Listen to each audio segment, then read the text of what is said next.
Hey everyone, welcome back to Blue Ridge Silverhound. I am your host today, Sean. And today we're going to focus on why you ought to keep an eye out for 2009 Washington Quarters.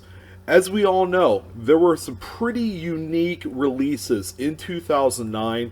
We have come up to the end of the state quarter program. At this time, 2008 was the last year. All 50 states were represented in some way or fashion, design-wise, on the quarters. 2009, however, became a very unique year in which the U.S. Mint decided to do a one-shot year in which they were going to highlight not only the District of Columbia on a quarter, but in addition to 5 other U.S. Commonwealth countries, I guess. So these areas are all going to be displayed in coin form with unique designs. There's going to be 6 additional quarters released in 2009. Now, because there is an extra quarter, as we know, during the state quarter program, there were 5 unique designs per year for a 10-year period.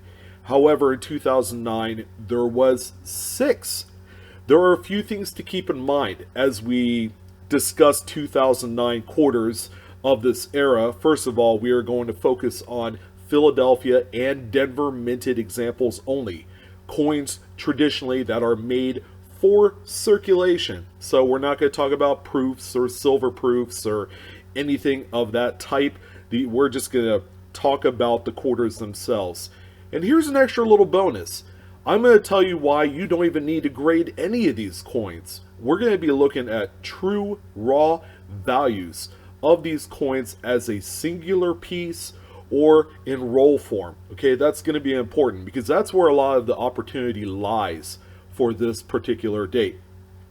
So as we jump into the 2009 quarters, okay, another thing to keep in mind during this particular year, a lot of people were down on the state quarter program. Okay, it got down to the last 3 years of that program and people were just getting tired of the program because of just how repetitive the releases were. The designs became kind of lackluster toward the end. So you could understand that during this time, people were kind of low on whatever future release that there would be. Okay, and herein lies the big old crosshairs in the 2009 dated quarters. So the 2009 quarters acted as kind of a bridge, okay, to separate the state quarter program and to help kind of ring in this new program that they had just passed entitled the ATB, or America the Beautiful National Park Quarter Series, okay, which in its own right is a 10-year program. We are coming up to the final year of this program as you're watching this video. But 2009 kind of became a very weird year. We were in the middle of a recession, okay? The U.S. Mint had made comparatively lesser coins for 2009, okay? In addition, the nickel is very, very expensive for this date. It became effectively a modern key in the whole series. And here's the thing. These quarters, every single one of them, they all have low mintages, which I'm going to go into here momentarily.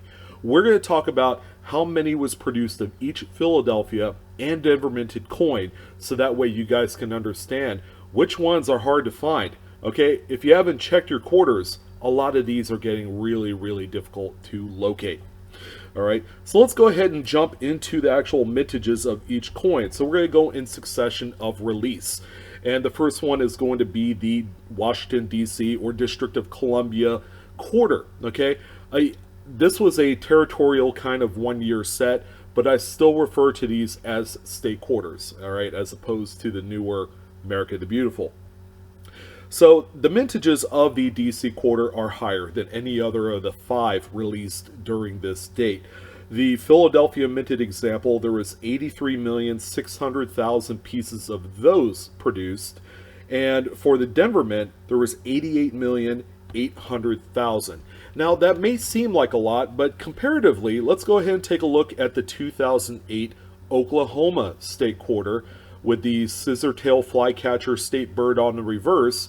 There was 222 million pieces produced for the Philadelphia Mint. That's just one mint. Okay, for the Denver, there was 194,600,000. So it's nearly double the amount of coins. It's actually a little bit more for a coin that was just 1 year earlier. And the same goes for every other 2008 coin during that year. The New Mexico, Arizona, Alaska, and Hawaii all exhibited that 200 to 300 million mintage piece for each mint mark. Okay, so it dropped off considerably for the DC. So let's go ahead and jump into the next design here, in which it is going to be the Puerto Rico. Okay, so this is the first Commonwealth coin out of the bunch. For the Philadelphia, there was 53,200,000 pieces produced of that one. And then for the Denver, Puerto Rico, there was 86 million. Okay, so the mintages for the Philadelphia coin dropped off considerably, almost by 30%. All right, which again, if you were to look through your change today, Puerto Rico is a tough one to find, okay? And it's all reflective on the actual mintages of that coin. So the next one on the list is going to be the Guam, okay? So this is the second Commonwealth in there. For Philadelphia, they only produced 45 million pieces. And then in the Denver coin of the Guam, 42,600,000 were produced, all right? So again, quite a bit lower compared to, you know, even the District of Columbia. It's halved almost, which is incredible. And it just goes to show you that these coins are scarce, as they are. The third Commonwealth coin that I wanted to talk about on the list is going to be the American Samoa. All right, so this one right here has a mintage for the Philadelphia of 42,600,000. Again, it continues to drop. For the Denver minted American Samoa, 39,600,000 pieces. This, again, the drop-offs just continue to happen. And again, it's all reflective on what we're seeing today in pocket change. All right, so the next one that I wanted to discuss on the list is going to be the U.S. Virgin Islands. Okay, so the mintage actually goes up just a hair for this particular date and Commonwealth. For each of the Philadelphia and Denver minted coins, there were 41 million pieces produced. Okay, so it did go up just a hair for the Denver Mint by about 2 million pieces, or close to it, more like 1.5 million. It did drop a little bit for Philadelphia, but again, you're seeing kind of like the same just drop off in mintages year in, year out.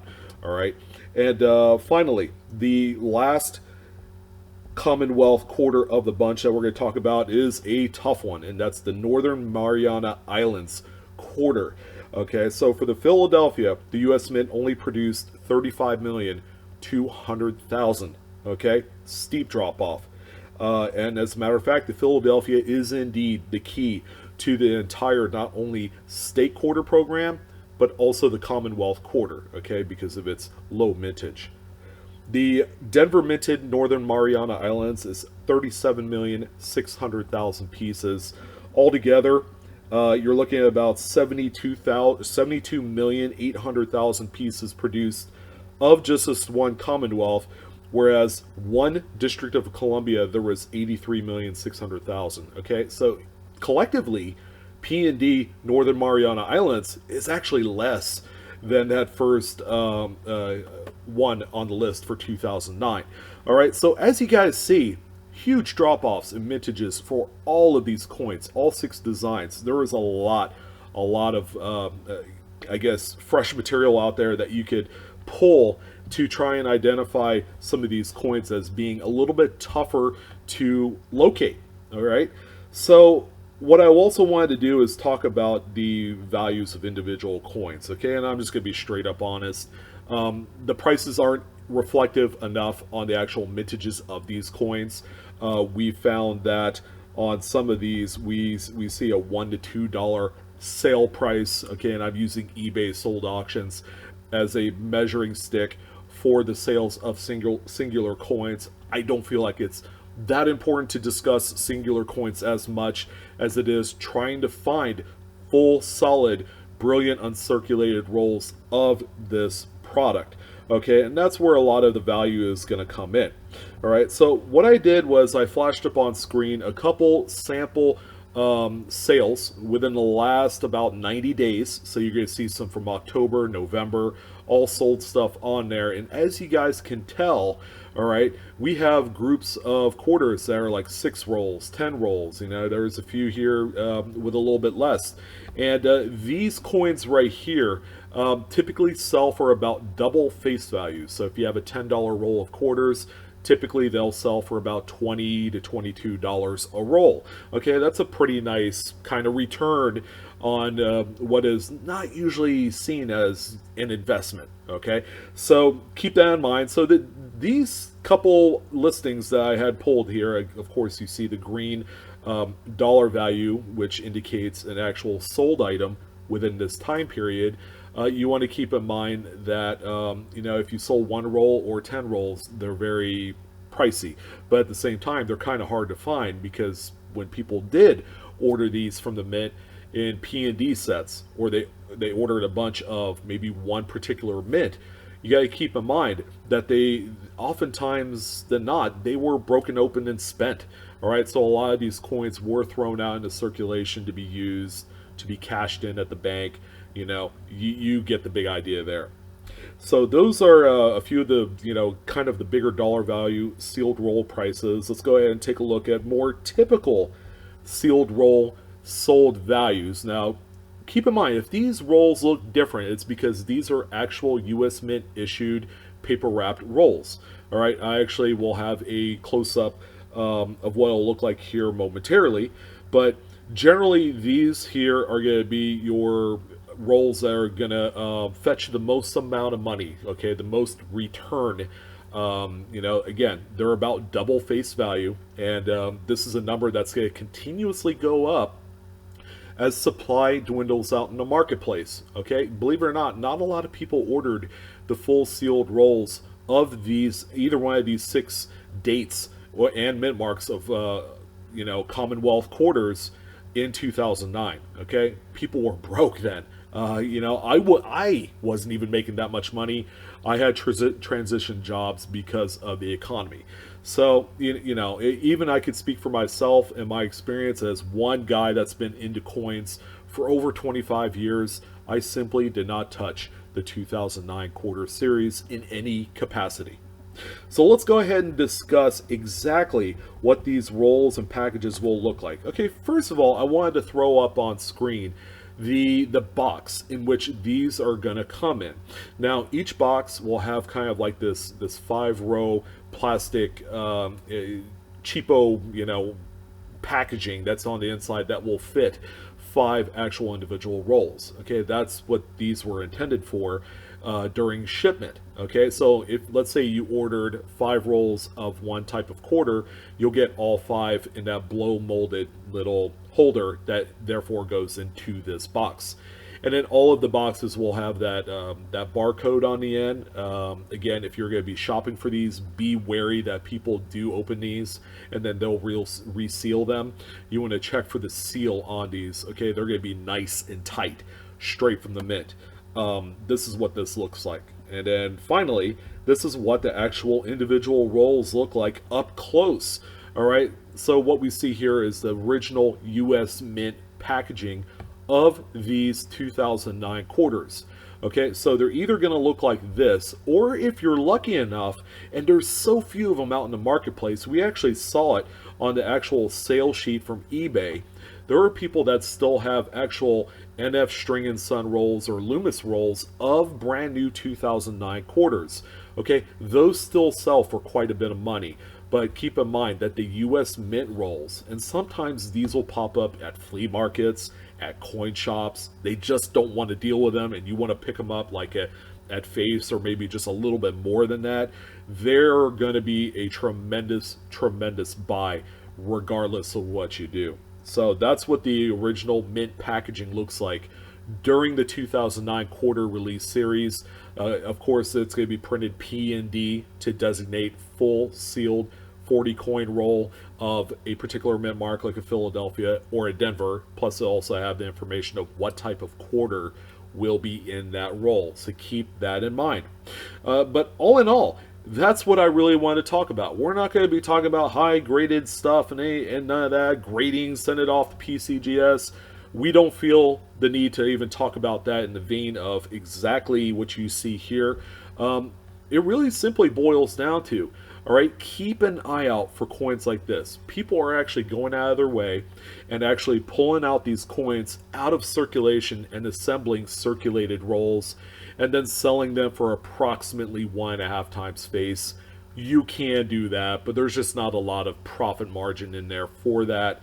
And, you know, this is a nice, very attainable goal for a lot of people who like to cherry pick the system, okay, whether it's through the bank, whether it's through like an antique store. Again, the flea markets will typically sell some of these newer rolls.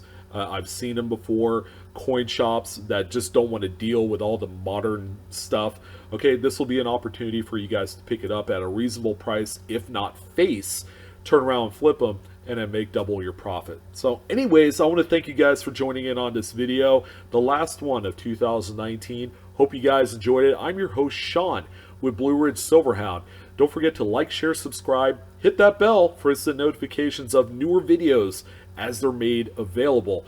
And as always, Coinaholics, we are discovering together. You guys take care, be safe, and happy hunting. I'll see you on the next one.